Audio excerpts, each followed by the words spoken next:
Self-care Sundays. We've all heard it. Maybe you wake up, go for some brunch, have a walk in the park. It sounds great, doesn't it? But let me be real with you. If you only care for yourself one day a week, that's not self-care. That's damage control. So in this video, I want to break down a few things. Why self-care Sundays aren't helping you, the science behind why surface level change doesn't actually work, how to build a daily, sustainable self-care routine that supports your nervous system. Because by the end of this video, you won't have to outsource your self-care to Sundays. I say this from experience. A few years ago, I was completely burnt out. I was diagnosed with rheumatoid arthritis a day before my 21st birthday. While I was recovering, I got my dream job in London. It was corporate paradise. But I was working crazy hours, the stress was building, and I was relying on caffeine and adrenaline to get me through the days. I was burning out every Sunday. But that was my version of self-care. Collapse, recover, repeat. The issue was, I wasn't healing anything. I wasn't growing, I wasn't fixing, I was just trying to keep my head afloat. Fast forward to now. Myself and my fiance under Higher Wellness help people rebuild their lives, reduce their stress, and recover from burnout. And actually help people create lives they want to live and not escape from. If that sounds like something that you need, click the link below or reach out to us directly. So let's get into it. The illusion of self-care. Let me ask you this. What does your self-care Sundays look like? Are you up bright and early, seizing the day? Are you recovering from a hangover? Are you scrolling TikTok or Instagram? Are you ordering food or cooking a healthy meal? So here's the hard truth. What we call self-care is actually self-soothing. It's comfort, not transformation. Soothing is important, especially if you have a dysregulated nervous system. But when these soothing techniques become the only strategies we use, it's like putting out a fire with a teacup.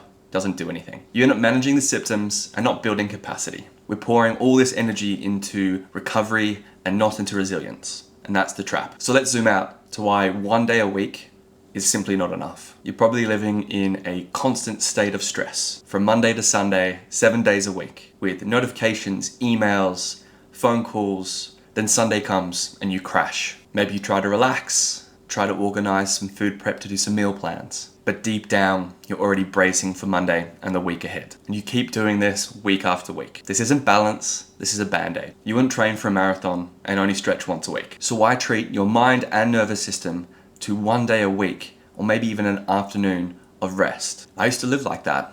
I used to think doing all these little activities that were actually making myself feel better, thinking I was helping myself making progress forward. But the real shift didn't happen until I made self-care small and daily. Real self-care is integrated and not escaped. So let's redefine it. Real self-care isn't a once-a-week escape.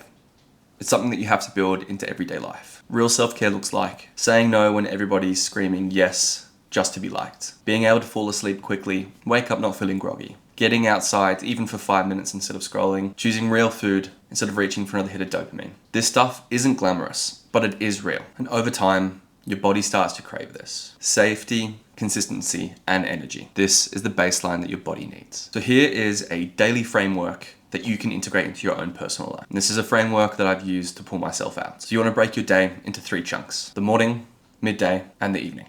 So you want to start by achieving 2 tasks at each period of time. In the morning, making sure that you're not using your phone as an alarm clock. Maybe you try to get a smart speaker or a traditional alarm clock that you had growing up. This stops you from grabbing it straight away, consuming anything that you might have missed, or jumping straight into business. After not touching your phone, make sure you can get out of bed, get some energy, get some movement, stretch, shower. If you can go for a walk, get some sunshine, those things are great as well. Midday, try to eat your lunch away from a screen. Just be slow, present, allow your brain to kind of decompress a little bit. Another great point would be to get outside.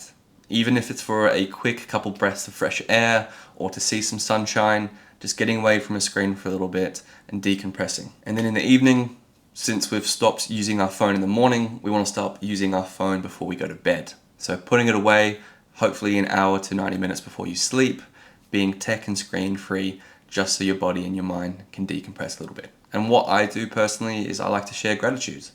Myself and Tiana will sit down, share one thing that we're grateful for, one thing that was positive for the day. This allows you just to have some time to reflect, see how life's going, see what needs to be evaluated, and go from there. This isn't about being perfect. It's about being consistent over a long period of time. And let me say this, self-care shouldn't feel like a prison. It shouldn't feel like this mammoth task to undertake. It's about listening to your body, not that little mind that tells you that you're unworthy and you need to push yourself harder. It's trying to find balance, trying to regain control over your nervous system. It's all about making sure that whatever choices we make align with our future self, not our fatigue self. You don't need 10 new habits that take an hour of your time every single day. You just need small, achievable goals that you can replicate over and over. So to recap, self-care is self-soothing. One day is not enough. You want to build it into your daily practice. And it's not an escape. It shouldn't be scary or feel like a prison. You just need to break the actions into small, achievable steps throughout your day. So next time you hear about self-care Sundays, just remember this. You don't need a bubble bath. You need a baseline. And if you're needing help stopping your burnout or creating a baseline of what you need in your life, click the link below or reach out to me directly. You deserve to live your higher life.